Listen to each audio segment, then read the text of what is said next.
জানুয়ারি দুপুর 12 ঘটিকায় পানিসাগর বিদ্যাজ্যোতি দ্বাদশমান বিদ্যালয়ের কনফারেন্স হলে অনুষ্ঠিত হয় পানিসাগর মহকুমা বিপর্যয় মোকাবিলা অথরিটির উদ্যোগে তৃতীয় পর্যায়ের স্কুল সেফটি প্রোগ্রাম এবং মকড্রিলের উপর সচেতনতামূলক বিপর্যয় মোকাবিলা কর্মসূচি। এতে উপস্থিত ছিলেন পানিসাগর মহকুমা প্রশাসনের ডেপুটি কালেক্টর বিশ্বজিৎ ভট্টাচার্য, পানিসাগর বিদ্যাজ্যোতি দ্বাদশমান বিদ্যালয়ের ভাইস প্রিন্সিপাল নগেন্দ্র চন্দ্রনাথ, বিপর্যয় মোকাবিলা master trainer Sanjeev Das, NDRF Naik Subedar Prakash Debbarma, 13 নং টিএসআর ব্যাটালিয়নের RM Liton Das, Panisagar fire service কর্মী অনঙ্গ ভট্টাচার্য, SMC সদস্য পিঙ্কি দাস এবং মোহাম্মদ নুরুল হক সহ বিশিষ্টজনেরা।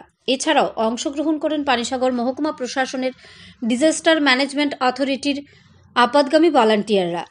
প্রাকৃতিক বিপর্যয় মোকাবিলায় বিপর্যয় ঘটার পূর্বে, বিপর্যয় চলাকালীন সময় এবং বিপর্যয় ঘটার পরবর্তী সময় কি কি করণীয় সে বিষয়ে গুরুত্বপূর্ণ আলোচনা রাখেন মাস্টার ট্রেনার সঞ্জীব দাস।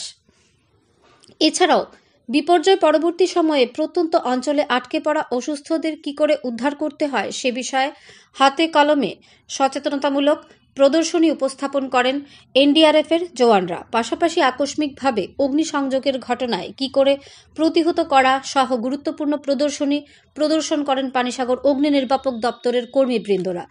উক্ত সচেতনতামূলক অনুষ্ঠানে উপস্থিত ছিলেন পানিসাগর এলাকার অঙ্গনওয়াড়ি কর্মী, হেল্পার, পানিসাগর দ্বাদশমান বিদ্যালয়ের ছাত্রছাত্রী সহ শিক্ষক শিক্ষিকা এবং অভিভাবিকা বৃন্দরা।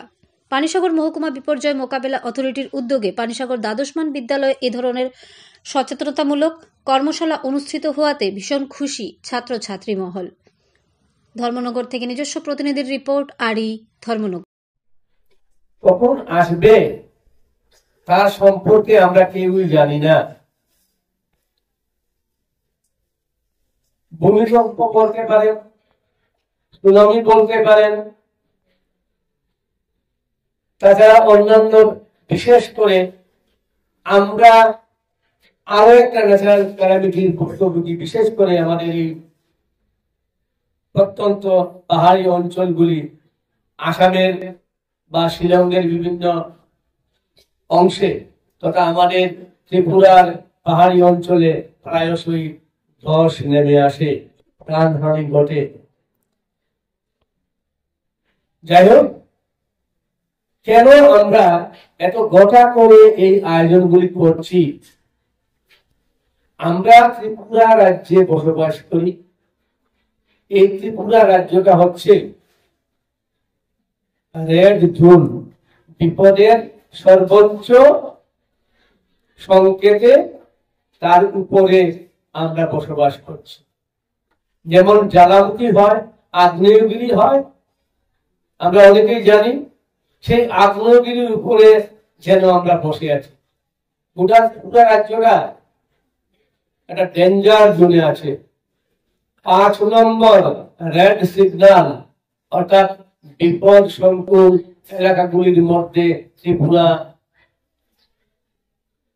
সর্বাগ্রে। তাই আমাদের সকলের জানা উচিত যে আমরা কি বিপদের মধ্যে বসবাস করছি।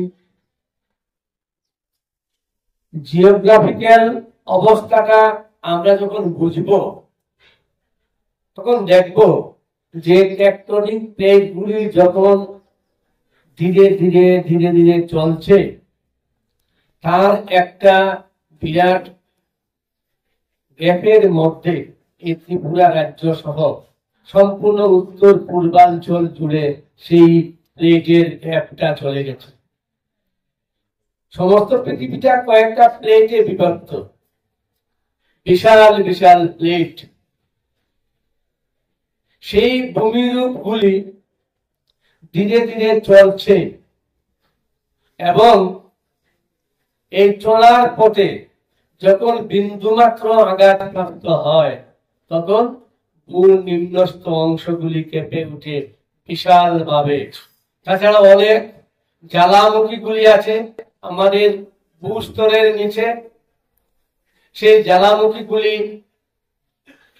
মাঝে মধ্যে সে তার ভয়াবহ রূপ নিয়ে বেরিয়ে আসে।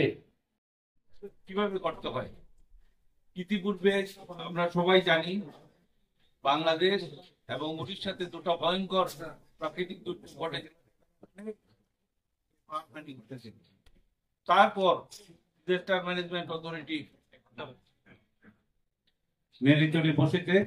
মেরিটরে বসায়। পরবর্তী যে বিপর্যয়গুলো হয়েছে সেখানে অনেক কম হয়েছে এবং মুখ্যত তেমন কোনো মৃত্যুর খবরই পাওয়া যায়নি। সেটার কারণ হচ্ছে সেটা সাইন্টিফিক একটা অ্যাপ্রোচ সেখানে নেওয়া হয়েছে। সাইন্টিফিক অ্যাপ্রোচটা হচ্ছে প্রথম early warning system. Early warning system হলে আমরা অনেক কিছু জেনে দিতে পারি, কোথায় কি ঘটতে যাচ্ছে, প্রয়োজনীয় ব্যবস্থা নিতে পারি, নিজেদেরকে রক্ষা করার জন্য সেফটি মেজার দিতে পারি। তারপর প্রিপেয়ারনেস, আমরা কিভাবে বিপর্যয়কে মোকাবেলা করবো সেটা সময় পর্যাপ্ত সময় পেলে সেটা আমরা